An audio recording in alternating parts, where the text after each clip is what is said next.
রাজনৈতিক উত্তাপ, ইরানের পরমাণু সক্ষমতা ও ওয়াশিংটন ইসলামাবাদ কূটনৈতিক স্নায়ুযুদ্ধ।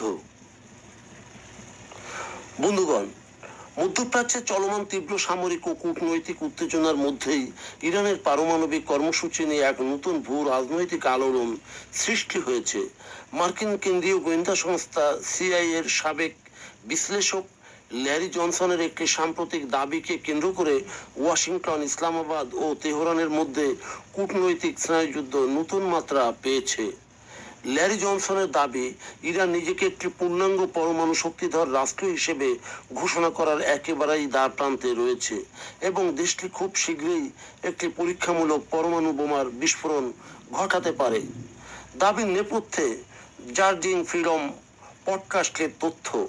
সাবেক বিচারক অ্যান্ড্রু নেপলিয়টনের সঞ্চালনায় জার্জিং ফ্রিডম পডকাস্টে অংশ নিয়ে ল্যারি জনসন যে বিস্ফোরক তথ্য ফাঁসের কথা বলেছেন, তার মতে গত 29শে মে পাকিস্তানের উপপ্রধানমন্ত্রী ও পররাষ্ট্র মন্ত্রী ইসাক দার এবং মার্কিন পররাষ্ট্রমন্ত্রী মার্কো রুবিওর মধ্যে ওয়াশিংটনে যে বৈঠক হয়েছিল, তার মূল এজেন্ডা ছিল ইরানের এই সম্ভাব্য পরমাণু পরীক্ষা। জনসন দাবি করেন, পাকিস্তানি পররাষ্ট্রমন্ত্রী ব্যক্তিগতভাভাবে মার্কো রুবিওকে এই বিষয়ে একটি রেড অ্যালার্ট বা জরুরি সতর্ক বার্তা পৌঁছে দিয়েছেন।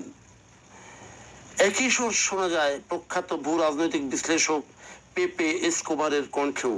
এসকোবার ইঙ্গিত দিয়েছেন যে ইরান তার ভূগর্ভস্থ বা আভ্যন্তরীণ কোনো পরীক্ষাগারে বিস্ফোরণ ঘটিয়ে বিশ্বমঞ্চে নিজেদের পারমাণবিক সক্ষমতার আনুষ্ঠানিক প্রদর্শন করতে পারে।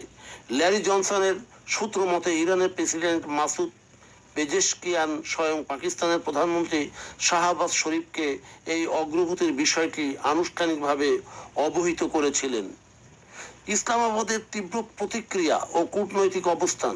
যদিও 29শে মের ওই দ্বিপক্ষীয় বৈঠকের পর পাকিস্তান ও যুক্তরাষ্ট্রের পক্ষ থেকে আনুষ্ঠানিক বিবৃতিতে কেবল দ্বিপক্ষীয় সহযোগিতা ও পারস্পরিক স্বার্থ সংশ্লিষ্ট বিষয়ের কথা বলা হয়েছিল, ল্যারি জনসনের এই দাবি সেই বৈঠকে সম্পূর্ণ ভিন্ন এক আলোচনা বা আলোয় নিয়ে এসেছে। তবে পাকিস্তান সরকার অত্যন্ত দ্রুত ও কঠোরভাবে এই দাবি প্রত্যাখ্যান করেছেন।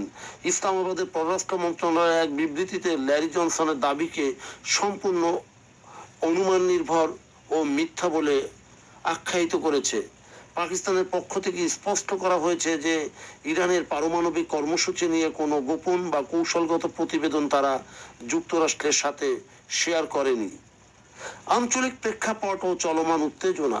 এই পারমাণবিক জল্পনা এমন এক সময়ে সামনে এলো যখন মধ্যপ্রাচ্যে ইরানকে কেন্দ্র করে বহুমুখী সামরিক সংঘাত চলছে। সাম্প্রতিক দিনগুলোতে কুয়েত ও বাহরাইনের লক্ষ্য করে ইরানের যে ব্যালিস্টিক ক্ষেপণাস্ত্র নিক্ষেপ এবং হরমুজ প্রণালীতে ইরানি ড্রোনের জবাবে মার্কিন রাডার স্থাপনায় হামলার মতো ঘটনা অঞ্চলের সামরিক ভারসাম্যকে চরম ঝুঁকির মধ্যে ফেলেছে। বিশ্লেষকদের মতে, যদি ল্যারি জনসন বা পেপে এসকোবারের দাবি আংশিকভাবেও সত্য হয়, তবে তা মধ্যপ্রাচ্যে মার্কিন ও ইসরায়েলি সামরিক কৌশলে আমূল পরিবর্তন আনতে বাধ্য করবে।